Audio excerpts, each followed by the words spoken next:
പഠിച്ച് ഇനിയുള്ള എല്ലാ പരീക്ഷകളും നല്ലപോലെ എഴുതാൻ നോക്കാം. ഇനിയിപ്പോൾ കമ്പനി ബോർഡ് അസിസ്റ്റൻ്റ്, LGS ഉണ്ട്, CPO വിളിച്ചിട്ടുണ്ട്, civil excise officer, village field assistant, പിന്നെ ഒരുപാട് എക്സാം വരുന്നുണ്ട്. വെബ്കോ LD, അതുപോലെ തന്നെ പിന്നെ അത് ഒരുപാട് എക്സാം അല്ലാതെ വരുന്നുണ്ട്. അപ്പം നമ്മൾ പ്രോപ്പർ നല്ലപോലെ പഠിക്കുകയാണെങ്കിൽ എല്ലാ ദിവസവും നമ്മൾ PSC കുറഞ്ഞത് 1 മണിക്കൂറെങ്കിലും നമ്മൾ പഠിക്കണം. പഠിക്കാതെ ഇരുന്നിട്ട് കാര്യമില്ല.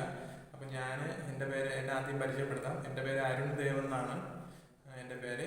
ഞാനിപ്പോൾ റീസെൻ്റ്ലി ഒരു 2 ദിവസമായിട്ട് ഒരു ആപ്പ് ഇങ്ങനെ യൂട്യൂബ് ചാനൽ തുടങ്ങണമെന്ന് പറഞ്ഞ് ഇങ്ങനെ വിചാരിച്ചുകൊണ്ട് നിൽക്കുകയാണ്.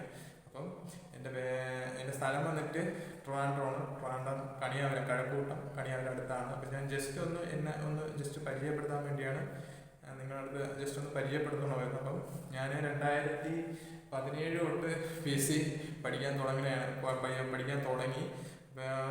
ഇപ്പോഴും എനിക്ക് ഒരുപാട് എക്സാം ഞാൻ എഴുതി വരുന്നുണ്ട്. ഇപ്പം റീസെൻ്റ്ലി ഞാൻ പോലീസിൻ്റെ ലിസ്റ്റിലൊക്കെ ഉണ്ടായിരുന്നു. അപ്പോൾ അങ്ങനെ ഉണ്ട്. അപ്പം മെയിനായിട്ട് എൻ്റെ ഒരു ആഗ്രഹം എന്ന് വെച്ച് കഴിഞ്ഞാൽ ഫോഴ്സ് മാത്രമാണ് ഞാൻ പഠിക്കാൻ ഉദ്ദേശിച്ചുകൊണ്ട് നിൽക്കുന്നത്. അപ്പം ഫോഴ്സ് മാത്രം ഇപ്പം എനിക്ക് പോലീസ് യൂണിഫോം പോസ്റ്റിനോടാണ് കുറച്ചുകൂടി താല്പര്യം. പക്ഷേ അത് ഓക്കെയാണ്. പക്ഷേ നമ്മൾ എല്ലാ എക്സാമും നല്ലപോലെ എല്ലാത്തിനും ഇപ്പോൾ പ്രൊഫഷണൽ ഓഫീസർ ആണെങ്കിൽ ഇപ്പം ഇനി വരാൻ പോകുന്ന പ്രൊഫഷണൽ ഓഫീസർ, അത് കഴിഞ്ഞ് അടുത്ത എക്സാം ഇപ്പോൾ എക്സൈസ് ഓഫീസർ, അങ്ങനെയുള്ള എല്ലാം. ഇപ്പം ചിലരുണ്ട് പോലീസിന് വേണ്ടി മാത്രം പഠിക്കാൻ വേണ്ടി വരും.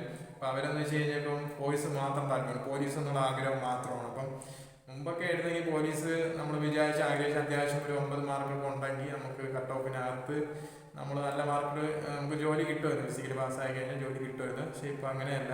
പോലീസാണ് ഏറ്റവും കൂടുതൽ കട്ട് ഓഫ് വരുന്നത്. പോലീസിനാണ് കട്ട് ഓഫ് കൂടുതൽ. അപ്പം പോലീസ് ചിലരുണ്ട്, എനിക്കറിയാവുന്ന കുറച്ച് പേരുണ്ട്. എസ്പെഷ്യലി ഞാൻ സ്ഥഗിതം ഇതുപോലെ പോലീസിൻ്റെ പരീക്ഷ വന്ന് അപ്പം പിന്നെ പഠിക്കാൻ വേണ്ടി പോയി. ഒരു 4 മാസം ഇത് നോട്ടിഫിക്കേഷൻ വന്ന് 4-5 മാസം പോവും, പരീക്ഷയ്ക്ക് പഠിക്കും, പോലീസിൻ്റെ എക്സാം കഴിയും. പിന്നെ അടുത്ത പോലീസിൻ്റെ എക്സാം വരുമ്പോഴായിരിക്കും വീണ്ടും ഞാൻ പഠിക്കാൻ ചെല്ലണത്. അപ്പോൾ പോലീസ് അപ്പം അത് നല്ല പോസ്റ്റാണ്. പക്ഷെ പോലീസ് മാത്രമല്ല, എക്സൈസ് എഴുതണം, ഇതുപോലെ പ്രൊഫഷണൽ ഓഫീസറുണ്ട്, സബ് ഇൻസ്പെക്ടറുണ്ട്. അപ്പോൾ നമ്മൾ LD അപ്പോൾ നമ്മൾ LD ഇനിയിപ്പോൾ 2027 LD ഉണ്ട്. അപ്പം നമ്മൾ അതെല്ലാം പഠിച്ച് നമ്മളൊരു സെറ്റ് ആകണം. അപ്പോൾ LDക്ക് വേണ്ടി പഠിച്ചാൽ ചിലപ്പോൾ നമ്മൾ ഈ LDക്ക് വേണ്ടി കണ്ടെങ്കിൽ പഠിച്ചു കഴിഞ്ഞാൽ +2 നമ്മൾ നല്ലപോലെ LDക്ക് വേണ്ടി പഠിച്ചു കഴിഞ്ഞാൽ ചിലപ്പോൾ പോലീസിൽ, എക്സൈസിൽ, നമ്മൾ ഒട്ടുമിക്ക ലിസ്റ്റിൽ എല്ലാത്തിനും വരുന്നതാണ്. അപ്പം ഞാനിപ്പം എന്ത് ചെയ്യാൻ, എനിക്ക് പോലീസ് എന്നുള്ള ഇത് അത്ര അങ്ങനെ പഠിച്ച് ഞാൻ എന്ത് ചെയ്ത് അതിനു വേണ്ടി മാത്രം ഞാൻ പഠിക്കും. അതിനു വേണ്ടി പഠിച്ചിട്ട് ഞാൻ പിന്നെ പഠിക്കില്ല. പിന്നെ ഇതെല്ലാം കഴിഞ്ഞ് അടുത്ത പോലീസിനായിരിക്കും വീണ്ടും പഠിക്കാൻ പറ്റും. പക്ഷെ അങ്ങനെ പഠിക്കരുത്. നമ്മൾ എപ്പോഴും പഠിക്കുമ്പോൾ ഒരു സ്റ്റെബിലിറ്റി, ഒരു സ്ഥിരത നമുക്ക് വേണം.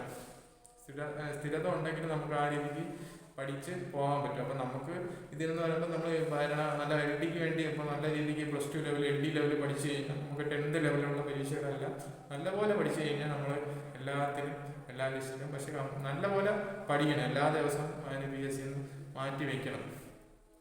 അപ്പം ഇതൊക്കെയാണ് കാര്യങ്ങൾ പറയാനുള്ളത്. പിന്നെ ഞാനിപ്പം ഒരു ചാനൽ തുടങ്ങി. എൻ്റെ ചാനലിൻ്റെ പേര് മലയാളി PSC ലേണിംഗ് ആപ്പ് എന്നാണ്. 2 ദിവസം ആയിട്ടുള്ളൂ. ഞാൻ അതിലൊരു ചെറിയ ഒരു 27 സെക്കൻഡുള്ള ഒരു വീഡിയോ ഇട്ടിട്ടുണ്ട്. നിങ്ങൾക്ക് ഇഷ്ടപ്പെട്ടിട്ടുണ്ടോ ഇല്ലെന്ന് എനിക്ക് അറിയത്തില്ല. ഞാനൊരു ആദ്യത്തെ 1 മുതൽ 20 വരെയുള്ള മൂലകങ്ങൾ, പീരിയോഡിക് ടേബിളിൽ 1 മുതൽ 20 ഉള്ള മൂലകങ്ങൾ ഞാനൊരു ക്ലൂ വെച്ച് നിങ്ങൾ അതിൽ ജസ്റ്റ് ഒന്ന് പഠിപ്പിച്ചിട്ടുണ്ടായിരുന്നു. എൻ്റെ വോയിസ് ഒന്നും അതിലില്ല. പക്ഷെ ഞാൻ കാരണം ഞാൻ ആദ്യമായിട്ട് തുടങ്ങിയതുകൊണ്ട് എനിക്ക് ഒരുപാട് പോരായ്മകളുണ്ട്. അപ്പം ഇത് തന്നെ ഇപ്പോഴും ഞാൻ സെറ്റ് ചെയ്തിട്ടില്ല.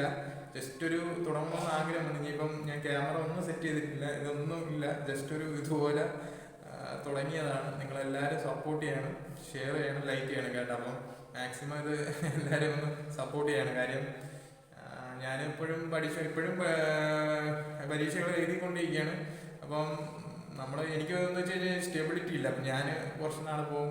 2017 പഠിച്ച് തുടങ്ങി ഇപ്പോഴും പഠിക്കുകയെന്ന് വെച്ചാൽ കണ്ടിന്യൂസ് ആയിട്ടല്ല, ഇതിൻ്റെ ഇടയിൽ ഗ്യാപ്പ് ഉണ്ട്. ഒരുപാട് വർഷങ്ങൾ പാഴാക്കി കളഞ്ഞു. അപ്പോൾ കൊറോണ സമയത്തൊക്കെ ഒരുപാട് പേര് പഠിച്ച് ജോലി കിട്ടിയ എൻ്റെ കൂട്ടുകാരൊക്കെ ഉണ്ട്. അപ്പോൾ അവരെല്ലാം ഇപ്പം നല്ല പോസ്റ്റിലിരിക്കുകയാണ്. അപ്പം ഞാൻ മാത്രം അന്ന് ഉഴപ്പി നടന്ന്. സത്യം പറഞ്ഞാൽ നമ്മൾ ഉഴപ്പരുത്, ബ്രേക്ക് വന്നു കഴിഞ്ഞാൽ തിരിച്ച് പഠിച്ച കാര്യങ്ങൾ വീണ്ടും ഓർമ്മിക്കാൻ വേണ്ടി ഒരുപാട് സമയമെടുക്കും. അതുകൊണ്ട് നമ്മൾ ആ ഒരു രീതിക്ക് കറക്റ്റ് ഒരു ചാർട്ട് ഒരു ഇത് വെച്ച് നമ്മൾ പഠിച്ച് പോയാൽ നമുക്കത് സെറ്റാക്കിയിട്ട് നമുക്കത് ആ വിജയം നമുക്ക് കൈവരിക്കുകയുള്ളൂ. അപ്പം എന്തിനും ഒരു കൃത്യനിഷ്ഠ വേണം.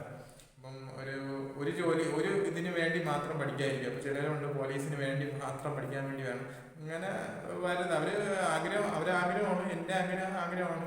അപ്പം നമ്മൾ ചിലപ്പോൾ അത് ഒരുപക്ഷെ നമുക്ക് അത് നല്ല മാർക്ക് വാങ്ങിക്കാൻ പറ്റിയില്ലെങ്കിൽ ഫിസിക്കൽ എന്തെങ്കിലും ഇതായി പോയാലും അപ്പം പോലീസിന് വേണ്ടി പഠിക്കുക. നമ്മളൊരു LD ലെവലെങ്കിലും പഠിക്കണം. അപ്പം ഭരണ പരീക്ഷയിൽ എല്ലാത്തിനും നല്ല പഠിച്ചു കഴിഞ്ഞാൽ എല്ലാ ലിസ്റ്റിലും നമുക്ക് കയറാൻ പറ്റും. അതുകൊണ്ട് എല്ലാ സുഹൃത്തുക്കളും ഇപ്പോൾ പ്രൊഫഷണൽ ഓഫീസറുണ്ട്, അത് കഴിഞ്ഞ് അടുത്ത പരീക്ഷ ഏതാണ് അതിന് പഠിക്കണം. ഇപ്പോൾ അത് എക്സൈസ് ആണെങ്കിൽ എക്സൈസ്, അത് കഴിഞ്ഞ് ഫയർ ആണെങ്കിൽ ഫയർ, അത് കഴിഞ്ഞ് നമ്മളെ വേറെ പരീക്ഷ HS ഉണ്ട്, കമ്പനി ബോർഡ് അസിസ്റ്റൻ്റ് ഉണ്ട്, വില്ലേജ് ഫീൽഡ് അസിസ്റ്റൻ്റ് ഉണ്ട്, പിന്നെ ഒരുപാട് എക്സാം ഉണ്ട്. പക്ഷേ എനിക്ക് ആദ്യമായിട്ടായതുകൊണ്ട് ചെറിയൊരു ഷിവറിങ് കാര്യങ്ങളൊക്കെ ഉണ്ട്. സൗണ്ടൊന്നും നല്ല രീതിക്ക് വരത്തില്ല. മാക്സിമം നിങ്ങൾ ഇനിയുള്ള ക്ലാസ്സിൽ ഞാനത് മാക്സിമം ശരിയാക്കാൻ നോക്കാം. സൗണ്ടിൻ്റെ ചെറിയൊരു ആദ്യമായിട്ടാണ്, ഫസ്റ്റ് ടൈമാണ് ഞാനിങ്ങനെ ഒരു ക്ലാസ് എടുക്കണത്. അപ്പോൾ ക്ലാസ് അല്ല, ഇനി ഞാൻ എടുക്കാൻ പോകും, ക്ലാസ് എടുക്കും. അപ്പം ജസ്റ്റ് എൻ്റെ ഒരു ഇൻട്രൊഡക്ഷനും എൻ്റെ ചാനലിനെ പറ്റി ഒന്ന് പറയാൻ വേണ്ടിയായിരുന്നു. അപ്പം നിങ്ങൾ തീർച്ചയായിട്ടും സപ്പോർട്ട് ചെയ്യണം കേട്ടോ. എല്ലാവരും പരീക്ഷ എഴുതണം നല്ലപോലെ. PSC ഇതുപോലെ ഒരു പരീക്ഷ എഴുതി കിട്ടിയില്ല എന്ന് പറഞ്ഞ് കരയിൽ വീണ്ടും നമ്മൾ പ്രയത്നിച്ചുകൊണ്ടിരിക്കണം. അപ്പം പരീക്ഷകൾ എഴുതിക്കൊണ്ടിരിക്കണം. അതിൻ്റെ ഇടയ്ക്ക് PSC വിടരുത്. നമ്മൾ വീണ്ടും നല്ലപോലെ പഠിച്ചുകൊണ്ടിരിക്കണം. നമുക്ക് ഒഴിവ് സമയങ്ങളിലൊക്കെ ഒരു ബുക്ക് കൈവശം വയ്ക്കുക. അല്ലെങ്കിൽ യൂട്യൂബും മൊബൈലിലും എല്ലാത്തിലൊക്കെ ഉണ്ട്. ഒരുപാട് ക്ലാസ്സുകളുള്ള സ്ഥാപനങ്ങളുണ്ട്. അപ്പോൾ അവരൊക്കെ യൂട്യൂബ് ക്ലാസ് കണ്ട് നമ്മൾ മാക്സിമം പഠിക്കാൻ നോക്കുക കേട്ടോ. ശരി, എന്നാൽ അപ്പോൾ അടുത്ത ക്ലാസ്സിൽ കണ്ടുമുട്ടാം. ഞാൻ ജസ്റ്റ് ഒന്ന് എൻ്റെ ആപ്പിൻ്റെ കാര്യങ്ങളൊക്കെ ആപ്പല്ല, എൻ്റെ യൂട്യൂബ് ചാനലിൻ്റെ കാര്യങ്ങളൊക്കെ ഞാൻ പറയാം. മലയാളി PSC ലേണിംഗ് ആപ്പ് എന്നാണ്. അപ്പം ഇത് 2 ദിവസം മുമ്പ് ഞാനൊരു ഇതിട്ടിട്ടുണ്ട്. അപ്പോൾ അത് മനസ്സിലാവാത്തവർക്ക് വേണമെങ്കിൽ ഞാൻ ഒന്നുകൂടെ അടുത്ത ക്ലാസ്സിലായിട്ട് ജസ്റ്റ് ഒന്ന് പറയാം. ഇല്ലെങ്കിൽ ഞാൻ അതിൻ്റെ രീതിയിൽ ചെയ്തോളാം, കുഴപ്പമില്ല. നിങ്ങൾ ക്ഷമിക്കട്ടെ. എല്ലാവർക്കും മനസ്സിലായെന്നാണ് തോന്നുന്നത്. കാര്യം അതിലാരും എനിക്ക് മെസ്സേജ് വന്ന ഒരു കൊച്ചു ഇതുപോലെ പുള്ളിക്കാരെത്തി നല്ലപോലെ എളുപ്പമായിരുന്നു, എനിക്ക് പഠിക്കാൻ പറ്റി എന്നൊക്കെ പറഞ്ഞു. ആരും നെഗറ്റീവ് കമൻ്റ് ഒന്നും ഇട്ടില്ല. എല്ലാവർക്കും അത് അക്സെപ്റ്റ് ആയിട്ടുണ്ടെന്ന് എനിക്ക് മനസ്സിലായി എന്ന് തോന്നുന്നു. ആരെങ്കിലും ഉണ്ടെങ്കിൽ ഇതാണെങ്കിൽ ഇടാൻ കേട്ടോ, കുഴപ്പമൊന്നുമില്ല. അപ്പോൾ ശരി, അപ്പം എൻ്റെ ചാനൽ മാക്സിമം സബ്സ്ക്രൈബ് ചെയ്യുക, ലൈക്ക് ചെയ്യുക, ഷെയർ ചെയ്യുക. ശരി, അടുത്ത ക്ലാസ്സിൽ നമുക്ക് കാണാം.